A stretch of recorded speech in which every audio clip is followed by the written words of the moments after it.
Hello friends, good afternoon. आज हम टीएसएसआई Parsi Sharma study habit का पार्ट 2 बताएंगे। इस पार्ट 2 में हम आपको बताएंगे कि how to find percentile and grade, हमें कैसे परसेंटाइल और ग्रेड को फाइंड आउट करना है, तो आज मैं बताऊंगा। तो सबसे पहले पार्ट 1 में जैसे मैंने बताया था कि आपको ये शीट मिलेगी और शीट को कंप्लीट करने के बाद जैसे कि 0, 1, 2 की मार्किंग करने के बाद यहाँ पे आप मार्किंग का अपने ग्रैंड टोटल कर लेंगे। ग्रैंड टोटल का मतलब 90 में से आपको कितने मार्क्स मिले उसको 2, 1 जिसको जैसे मिला हो आप काउंट कर लेंगे। तो आप जब ये पैटर्न करने इतना कर लेंगे, जब आपको टोटल मार्क्स मिल जाएगा, टोटल मार्क्स मिलने के बाद आपको परसेंटाइल फाइंड आउट करना है, उसके बाद आपको एट लास्ट आपको ग्रेड पता चलेगा। तो सपोज इट अगर हम बात करते हैं टोटल मार्क्स की, तो टोटल मार्क्स की ये नॉर्म्स बुकलेट है, ये एक नॉर्म्स बुकलेट है जिसमें कि परसेंटाइल को फाइंड आउट करने का तरीका बताया गया। ये इस तरह की नॉर्म्स बुकलेट है। तो आप लोग जैसा कि देख रहे होंगे इसमें percentile level, boys, girls category और इंटरप्रिटेशन को बताया गया। तो इसमें सबसे पहले हमें करना क्या है, अगर बॉयज में अगर आपका सब्जेक्ट बॉय है तो बॉय के अकॉर्डिंग आपको देखना है कि आपका जो ग्रेड आपको टोटल मार्क्स मिला है वो कितना मिला। अगर सपोज दैट बॉय की कैटेगरी में अगर सब्जेक्ट आपका बॉय है और आपको अगर 60 मार्क्स ग्रैंड टोटल मिलते हैं, तो उसका अगर ये देखिए यहाँ पे डायरेक्ट आपको उसका परसेंटाइल पता चल जाएगा, उस बच्चे की 60 परसेंटाइल होगी और उसका कैटेगरी जो है वो 60 का सी हो जाएगा और उसका इंटरप्रिटेशन एवरेज हो जाएगा। इसी तरह गर्ल्स, अगर आपकी गर्ल्स सब्जेक्ट है तो अगर उसका सपोज डेट अगर आपको ग्रैंड टोटल मिलता है 68, तो 68 की देखिए डायरेक्ट परसेंटाइल हमें 80 मिल जा रही है और उसका कैटेगरी मिल रही है ए और इंटरप्रिटेशन एक्सीलेंट।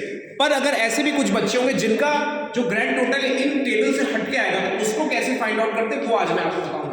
तो सपोज अगर हमारे पास बॉय की कैटेगरी है, तो बॉय का अगर सपोज दैट जो ग्रैंड टोटल आ रहा है वो है 58। अगर बॉय की कैटेगरी में सब्जेक्ट हमारा बॉय है, अगर उसका ग्रैंड टोटल 58 आ रहा है, तो हमें टेबल में सबसे पहले देखना 58 कहाँ पे है। तो ये देखा कि 58 हमें कहीं भी नहीं मिल रहा है, तो फिर हमें करना क्या है, उस 58 का अपर केस यानी कि ऊपर वाली डिजिट, तो 58 का अपर केस हमारा 59 होगा और लोअर केस 57 होगा। तो ये देखिए आप बोर्ड पे आप लोग देखिए 59 और 57 होगा, तो हमें क्या करना है, उसका डिफरेंस उस नंबर का और उसकी परसेंटाइल का। तो सबसे पहले हमें अपनी बुकलेट से ही हमें देखना है 59 का परसेंटाइल जो है हमारा 50 होगा और 57 का परसेंटाइल 40 होगा। जैसे कि आप लोग बॉयज टेबल में देखिए 59 का जो हमारा परसेंटाइल होगा वो 50 है और 57 का जो परसेंटाइल है वो 40 है।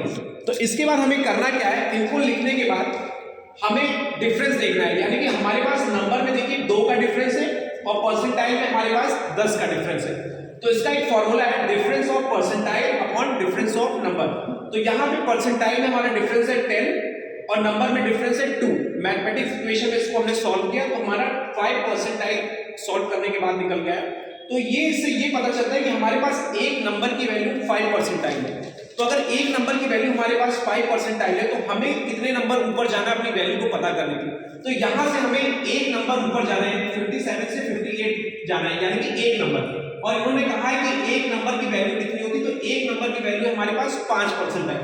तो हम अपने पहले वाले परसेंटाइल में +5 को ऐड कर लें, तो हमारे पास जो नई वैल्यू आई वो आ गई 45, यानी कि 40 थी, 40 में हमने 5 परसेंटाइल ऐड कर दिया तो हमारे पास उसमें जो है वो 45 आई। तो ये हमारे पास वैल्यू 58 की होगी 45, यानी कि हमने देखा कि बॉय में हमारे पास जो कैटेगरी आ रही है वो 45 के अलावा इस टेबल में हमने देखा 45 परसेंटाइल आ गई। अब हमें देखना है कि 45 परसेंटाइल में वो किसके और किसके बीच में है। तो 45 जो है हमारा 40 और 50 के बीच में है, तो उस बच्चे की कैटेगरी हो जाती है सी और उसका इंटरप्रिटेशन हो जाता है एवरेज स्टडी हैबिट। इसी तरह सेम एज हम अपनी गर्ल्स में टेबल में देखें, गर्ल्स टेबल में भी हमने देखा कि हमारे पास जो ग्रैंड टोटल है वो 66 है। तो हमने देखा 66 हमारा जो ग्रैंड टोटल है उसका अपर केस हमारा जो 66 का है, अपर केस 67 और लोअर केस है 65। इसका हमने परसेंटाइल लिखा 75 और 70।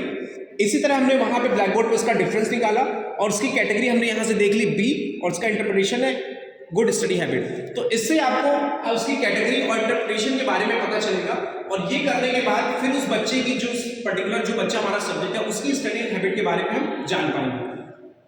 और इसमें अगर कोई भी आपको इस चीज में कंफ्यूजन होता है, किसी भी वीडियोस में आपको कोई भी कंफ्यूजन होती है, तो आप मेरे कमेंट सेक्शन में आके मुझे कमेंट जरूर करें और चैनल को सब्सक्राइब करना ना भूलें, क्योंकि लेटेस्ट वीडियोस आपको मिलती रहेंगी मेरे चैनल पे। आज के लिए इतना ही, थैंक यू।